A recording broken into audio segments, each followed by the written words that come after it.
बिस्मिल्लाहिर्रहमानिर्रहीम। आज का ये जो एक मुख्तसर सा एक क्लिप है, इसके अंदर ये मौजू है कि जिसने कुर्बानी करनी है वो अपने नाखन और बाल न तरशवाए। चुनांचे सियासिता में हुजूर अकरम सल्लल्लाहु अलैहि वसल्लम का इरशाद है कि जिसने ज़ुल्हज का चाँद देख लिया और उसका इरादा है कुर्बानी करने का, तो जब तक कुर्बानी न कर ले तब तक अपने बाल और नाखन न तरशवाए। ये हुक्म जो है ये हदीस मुस्तफ़ा अला साहिबा सलात व तस्लीम के अंदर है। शारहीन और फ़ुक़हा ने इसको मुस्तहब का इसका दर्जा लिखा है। यानी अगर हम कुर्बानी करने का इरादा रखते हैं और ज़ुल्हज का चाँद नज़र आ जाता है और हम बाल और नाखन नहीं तरशवाते तो हमें सवाब होगा। लेकिन अगर कोई बाल और नाखन तरशवा लेता है, गुनाहगार तो नहीं होगा लेकिन इस सवाब से महरूमी होगी।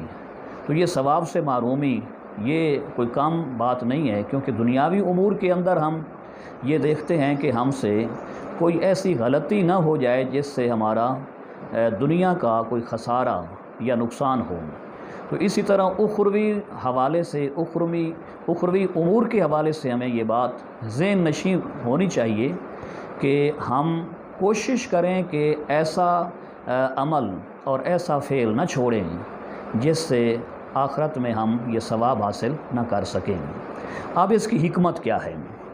इसकी कम अज़ कम दो हिकमतें हैं, यानी नाखन न कटवाना, बाल न तरशवाना। इसकी एक हिकमत तो ये है कि मुहरिम जो होता है, यानी हालत इहराम में जो हाजी हज कर रहा है और मनासिक के हज की अदायगी में मसरूफ़ है, तो उसके लिए मुमानअत है कि वो बाल न तरशवाए, नाखन न कटवाए। इसी तरह जिसने कुर्बानी करनी है, अपने वतन में है, अपने घर में है, जिस खित्ते में है, तो ये हाजियों की मशाबहत इख्तियार करने के लिए वो भी अपने बाल और नाखन न कटवाए। क्योंकि जो अच्छे लोगों की मशाबत होती है और उस जैसी शक्ल बना लेना और उनके ऐसे फ़ेल को फॉलो करना, ये भी अल्लाह रब्बुल आलमीन का करम होता है। जिस तरह मियाँ साहब फरमाते हैं कि चंगियां दे लड़ लगियां मेरी झोली फुल पे, मंदियां दे लड़ लगियां मेरे अगले भी डुल गए। तो ये हाजियों की मशाबत है। एक दूसरी चीज़ ये है कि चूँकि असल जो कुर्बानी है ये इस बात के लिए है कि जिस तरह कोई गुनाहगार होता है, अज़ाब का मुस्तहिक होता है, हक़दार होता है, तो अब चाहिए कि ये उसकी ज़ात की कुर्बानी हो और उसकी अपने वजूद को, अपनी ज़ात को सेक्रीफाइस करने का एक मरहला हो। लेकिन ये शरीयत का करम है, अल्लाह रब्बुल आलमीन और रहमतुल लिल आलमीन सल्लल्लाहु अलैहि वसल्लम की ये मेहरबानी है। दीन मतीन ने ये एक रुख़सत रखी है कि इंसान अपनी कुर्बानी ना दे, बल्कि इंसान अपनी कुर्बानी की नियाबत में, यानी एक कायम मकाम होने के तौर पे इंसान मुसलमान एक जानवर की कुर्बानी दे। तो जिस तरह एक इंसान गुनाहगार होता है, मुसलमान गुनाहगार होता है और उसकी अपनी जान की कुर्बानी होनी थी, तो जिस तरह वो जान की कुर्बानी यानी पूरे उसके वजूद की कुर्बानी, इसी तरह जो उसके कायम मकाम वो कुर्बानी हो रही है तो उसके भी पूरे वजूद की कुर्बानी होती है। तो जिस तरह वो नियाबत वाली कुर्बानी यानी जानवर की कुर्बानी है, तो उसके नाखन नहीं काटे जाते, उसके बाल, उसकी ऊन नहीं काटी जाती, उसकी खाल नहीं काटी जाती, सही सलामत उसको ज़बह किया जाता है, उसकी कुर्बानी की जाती है।